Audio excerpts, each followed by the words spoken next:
Ichiban wants to know how to make a part that kills the player. We can answer that in easy mode.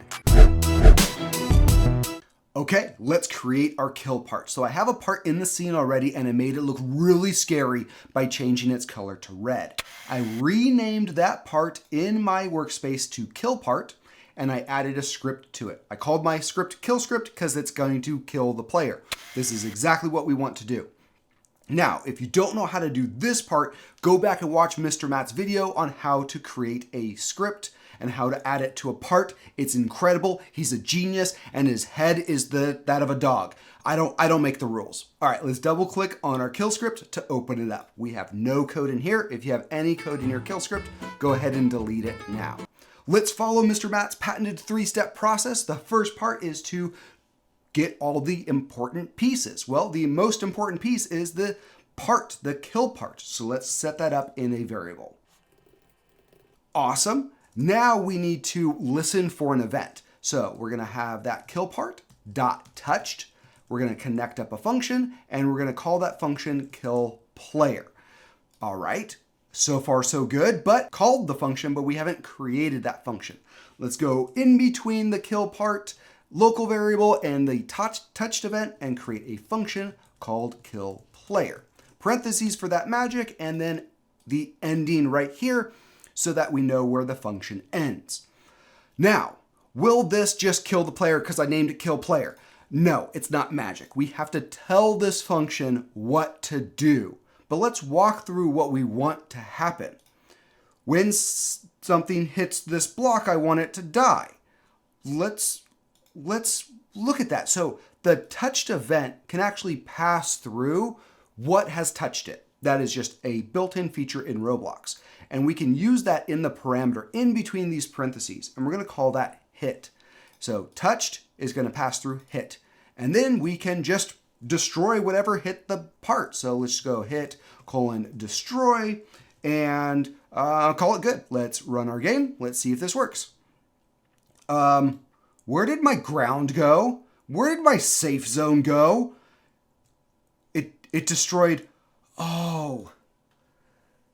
Anything that hits the part gets destroyed. I want only the player to die when it hits the part. All right, now we need to find out if what hit the part is the player.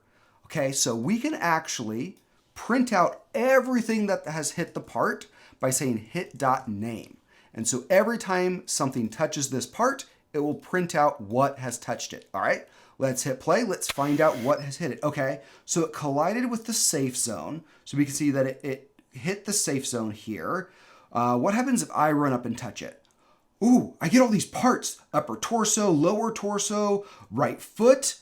All right, let's investigate. In our workspace, while the game is being played, we can see we're still in play mode. We can open up the workspace and actually see all the players that are playing this game actively. You can see my Roblox ID right here. Okay, so let's see, does it have like oh look, all the body parts. Right upper leg, right foot, they're all in here. Okay, this is really cool. But I need to find the player's health. I want to set the health to 0. Well, there's something called humanoid. All right. Humanoid has all the human properties. It has the health, it has the walk speed, it has the jump height.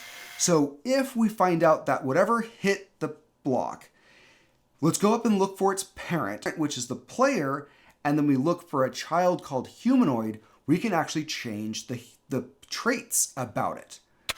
Let's try some magic here. Okay, so if the thing that hit this block, if its parent has a child, let's find first child, and we're looking for a child that has a certain name, and that name is humanoid. And we need to spell it exactly the same way we saw it in our workspace while the game was being played, and that is with a capital H.